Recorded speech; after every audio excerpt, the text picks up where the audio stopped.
And you need to ask yourself, am I ready for the great awakening?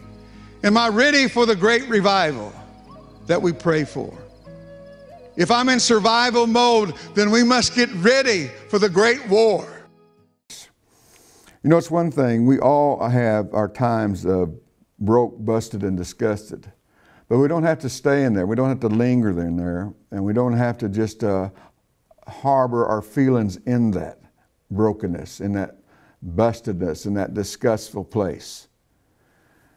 We get to the point where we begin to shift.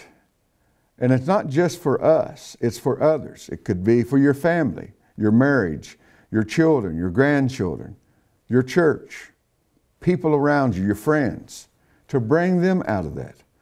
I can remember years ago, I used to be a lineman. And God really hit me strong. And so I began, you know, with linemen, you know, the big burly linemen and everything. They're talking their stuff with, you know, using language I didn't care for.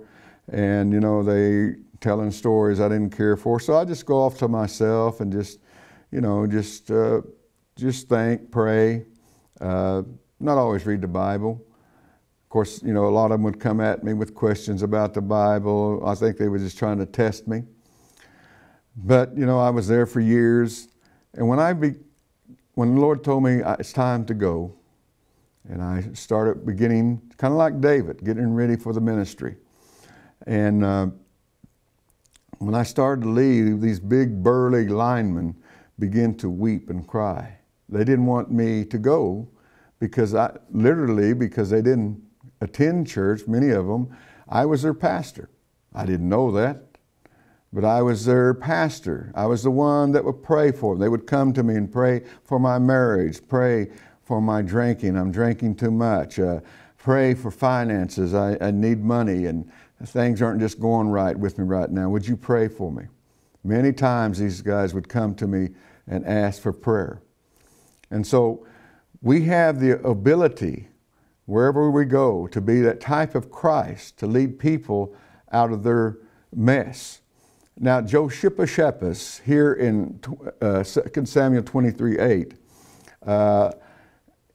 here it's talking about the mighty man of God, and Joshippa-Shephus was one, the Tabonite was one of these great mighty men. Now, the word mighty means champion. He was a champion, a champion with David and learning from David. He was called Adino and the Isnite because he had killed 800 men, or in our case it could be 800 victories, or 800 great times with God, great understanding with God, whatever the case may be, but victories.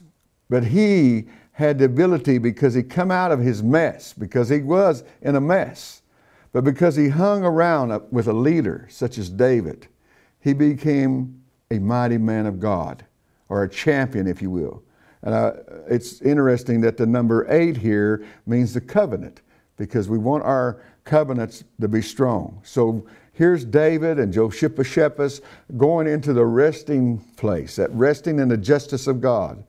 And he was all broken and busted and disgusted. But because he hung around a king, or one that was getting ready to be a king, a type of Christ, he began to make a shift. He began to stop mingling with the world and mingle with the kingdom champions of God.